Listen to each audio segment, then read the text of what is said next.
नमस्कार विद्यार्थियों। इससे पहले वाले लेक्चर में अपन ने रूपक में 5 प्रकार की संधियाँ और उन 5 प्रकार की संधियों के 64 अंगों को पढ़ा था और इन 64 अंगों का क्या प्रयोजन है इसका विवेचन हमने किया था। आज अपन आचार्य धनंजय के द्वारा पुनः वस्तुओं का कथावस्तु का जो विभाग किया गया है उसको पढ़ेंगे। पुनर्वस्तु विभागम आह। यहाँ पर ये कह रहे हैं कि अब नाटक में दृश्य तथा श्रव्य अंश की दृष्टि से हम पुनः इसका विभाजन करते हैं। द्वेधा विभागः कर्तव्यः सर्वस्य अपि वस्तुनः सूच्यमेव भवेत् किंचित् दृश्य श्रव्यम मथा परम। इह इस समस्त वस्तुनः कथावस्तु का द्वेधा विभागः कर्तव्यः, 2 तरह का विभाजन होता है। इह यहाँ सर्वस्य वस्तुनः इस समस्त कथावस्तु का द्वेधा विभागः कर्तव्य, 2 प्रकार का विभाजन करना चाहिए। सूच्यम एव भवेत् किंचित, कुछ अंश कुछ कथावस्तु सूच्यम एव भवेत् केवल सूच्य होती है, अर्थात उसकी केवल सूचना ही दी जाती है, उसे मंच पर नहीं दिखाया जाता।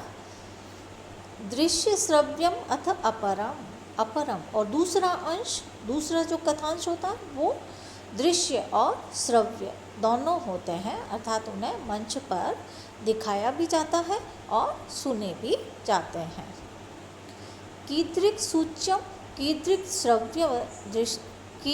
दृश्य श्रव्यम इत्याह। अब कह रहे हैं कि ये दृश्य और सूच्य 2 भाग करने पर ये प्रश्न होता है कि सूच्य कैसे तथा कौन से हैं और दृश्य श्रव्य कौन से हैं। तो इसका उत्तर देते हुए धनंजय कह रहे हैं, निरसो अनुचितस्तत्र संसूच्यो वस्तुविस्तरः दृश्यस्तु मधुरोदात्त रसभाव निरंतरः। पहली पंक्ति में ये सूच्य कथावस्तु कौन सी होती है उसको बता रहे हैं और दूसरी जो पंक्ति है उसमें दृश्य कथावस्तु को बता रहे हैं। तो सबसे पहले सूच्य के लिए लिखते हैं, निरस अनुचितस्तत्र संसूच्यो वस्तु विस्तरः। ये वस्तु कथावस्तु नीरस, जो नीरस है जिसमें रस प्रवणता नहीं है, अनुचित और जिसको मंच पर दिखाया जाना उचित नहीं होता है, संसूच्य वे संसूच्य या सूच्य कहलाते हैं। दृश्यस्तु मधुर उदात्त रस भाव निरंतरः। मधुर उदात्त रस और भाव से निस्यंद जो कथावस्तु होती है वह दृश्यस्तु, वह दृश्य होती है, अर्थात जिनको रंगमंच पर दिखाना नाटककार के लिए नाटक में प्रभावोत्पादकता और रसमयता लाने के लिए अनिवार्य है और ये दृश्य कहलाता है। काव्य के 2 भेद होते हैं, दृश्य तथा श्रव्य। श्रव्य काव्य में वस्तु की सीमा का बंधन नहीं है, किंतु दृश्य काव्य रंगमंच पर खेले जाने के कारण देश तथा काल की सीमा में आबद्ध रहता है। यही कारण है कि किसी नायक के जीवन से संबद्ध घटना की अंगोपांग सहित ठीक उसी रूप में नाटक अर्थात रूपक में नहीं बताया जा सकता जिस रूप में उसका वर्णन कवि श्रव्य काव्य में कर सकता है। यही कारण है कि नाटककार अत्यधिक प्रयोजनवती घटनाओं का दिग्दर्शन मंच पर कराता है, बाकी घटनाओं को, अवान्तर गौण घटनाओं को जो नाटक के कार्य से अप्रधान रूपेण संबद्ध है, पात्रों के वार्तालाप नेपथ्य या किसी प्रकार से सूचित कर देता है। वही नहीं, कई मुख्य घटनांश भी ऐसे हैं जिनका मंच पर बताना नाट्यशास्त्र के विरुद्ध माना जाता है। भारतीय परंपरा इन अंशों को भी मंच पर न बताकर सूचना ही देती है। इस प्रकार के दृश्यों का वर्णन प्रसंगवश हम आगे बताएंगे। इस संबंध में पाश्चात्य परंपरा भारतीय परंपरा से भिन्न है, जहाँ निधन आदि के दृश्य मंच पर दिखाए जा सकते हैं। आधुनिक भारतीय साहित्य के नाटकों में इस प्रकार के दृश्यों की योजना इसी पाश्चात्य नाट्य पद्धति का ही प्रभाव है। अब यहाँ पर आगे धनंजय ये कह रहे हैं कि इन नीरस और अनुचित कथावस्तु की सूचना किस ढंग से दी जाती है तथा वे ढंग कितने हैं और कौन से हैं, इसको बताते हुए ये लिखते हैं। अर्थोपक्षेपकैः सूच्यं पंचभिः प्रतिपादयेत् विष्कम्भ चूलिकाङ्कास्यङ्कावतार प्रवेशकैः। सूच्यम, ये सूच्य कथा वस्तु, पंचभिः अर्थोपक्षेपकैः, 5 प्रकार के अर्थोपक्षेपकों के द्वारा प्रतिपादयेत् दी जाती है। और ये अर्थोपक्षेपक है विष्कम्भक, चूलिका, अंकास्य, अंकावतार और प्रवेशक। सबसे पहले ये जो अर्थोपक्षेपक है उसमें विष्कम्भक का लक्षण देते हुए लिखते हैं। वृत्तवर्तिष्यमाणानां कथांशानां निर्दर्शकः। वृत्त अर्थात घटित घटनाओं, रूपक में, नाटक में जो घटित घटनाएं हैं, वर्तिष्यमाण और भविष्य में घटित होने वाली घटनाओं का, कथांशों का निर्देशक वह सूचक होता है। अर्थात विष्कम्भक घटित घटनाओं का और भविष्य में घटित होने वाली घटनाओं का सूचक होता है। मध्य पात्र प्रयोजितः, जिसमें मध्य पात्रों के द्वारा संक्षेपार्थस्तु, संक्षेप में इन कथांशों की सूचना दी जाती है। विष्कम्भक वह सूच्य अर्थोपक्षेपक है जो अतीत या भावी कथांशों की सूचना एक मध्यम पात्र अथवा 2 मध्यम पात्रों के वार्तालाप के द्वारा देता है। स द्विविधः शुद्धः संकीर्णश्चेत्याः। ये विष्कम्भक 2 प्रकार का होता है, एक तो शुद्ध विष्कम्भक और दूसरा होता है संकीर्ण विष्कम्भक। ये दोनों कहाँ होते हैं, इसका ये इस कारिका में लक्षण दे रहे हैं। एकानेककृतः शुद्धः संकीर्णो नीच मध्यमः।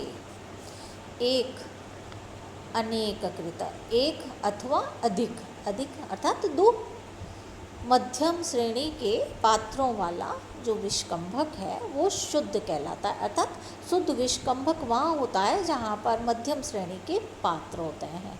संकीर्णो नीच मध्यम ही, और मध्यम श्रेणी और अधम श्रेणी के पात्रों के द्वारा प्रयुक्त जो विष्कम्भक है वो संकीर्ण कहलाता है।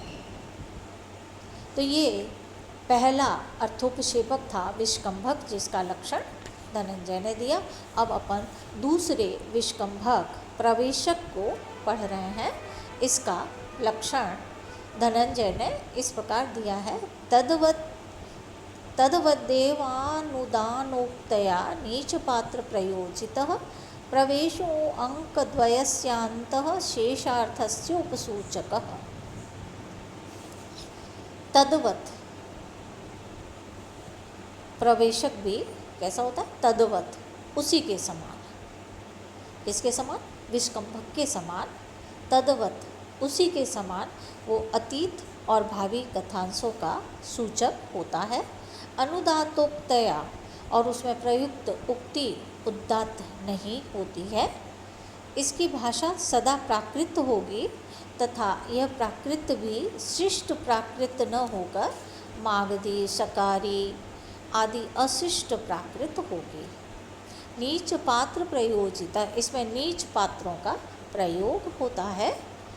प्रवेश अंक द्वयस्य अंतः, ये प्रवेशक की जो योजना है वो सदा अंक द्वयस्य 2 अंकों के अंतः बीच में की जाती है। शेषार्थस्य उपसूचकः, और यह भी शेष अर्थों कथांशों का सूचक होता है। वापस देख रहे हैं अपन, तद्वत एव, यह भी उस विस्कंभक के समान अतीत और भावी घटनाओं का सूचक होता है।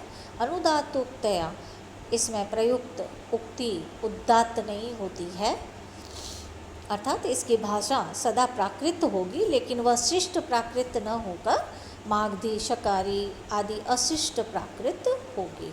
नीच पात्र प्रयोजितः, इसमें नीच पात्रों का प्रयोग होता है।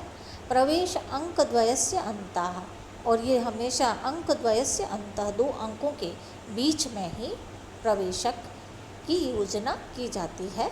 शेषार्थस्य उपसूचक, यह विशेष अर्थ शेष कथांश का सूचक है। यहाँ हम दोनों की तुलना कर रहे हैं। विस्कंभक और प्रवेशक, इन दोनों में क्या भेद है इसको समझना आवश्यक है। देखिए, सबसे पहले विस्कंभक यह अतीत व भावी घटनाओं के युक्त कथांशों का सूचक है और प्रवेशक भी अतीत व भावी कथांशों का सूचक होता है। तो ये दोनों में समानता है। दूसरा, इसमें एक मध्यम पात्र या 2 मध्यम पात्रों का प्रयोग होता है, लेकिन प्रवेशक में सारे पात्र 1 या 2 नीच कोटि के ही होते हैं। ये इन दोनों में अंतर हुआ। तीसरा, इसकी भाषा, विस्कंभक की भाषा संस्कृत व सौरसेनी प्राकृत होती है, जबकि प्रवेशक में संस्कृत भाषा का प्रयोग नहीं होता है और प्राकृत भी निम्न कोटि की होगी, यथा मागधी, शकारी, आभारी, चांडाली, पैशाची आदि। चौथा, विस्कंभक का प्रयोग नाटक के प्रथम अंक के पहले भी हो सकता है, जैसे मालती माधव नाटक में वृद्धा तापसी की उक्ति वाला विस्कंभक 2 अंकों के बीच में भी हो सकता है, जैसे शकुंतला के चतुर्थ अंक के पहले। लेकिन प्रवेशक का प्रयोग हमेशा 2 अंकों के बीच में होगा। रूपक के आदि में इसका प्रयोग कभी भी नहीं होगा। इसका प्रथम अंक में कभी भी प्रयोग नहीं होगा। 5वां, जैसे शाकुंतल का चतुर्थ अंक का विस्कंभक और प्रवेशक का उदाहरण है जैसे शाकुंतल के षष्ठ अंक के पहले का प्रवेशक। तो यहाँ हमने 5 सूच्य कथा वस्तु को बताने वाले 5 अर्थोपक्षेपक कौन कौन से हैं इसको पढ़ा। 5 अर्थोपक्षेपक है विस्कंभक, चूलिका, अंकास्य, अंकावतार और प्रवेशक। इसके बाद हमने विस्कंभक का लक्षण, विस्कंभक के 2 भेद और उसके बाद प्रवेशक का लक्षण, ये हमने पढ़ा और अंत में हमने इन दोनों के लक्षणों के आधार पर इन दोनों में क्या समानता है और क्या भेद है इसको भी मैंने आपको बताया। आज का अपना लेक्चर यहीं समाप्त होता है। धन्यवाद विद्यार्थियों।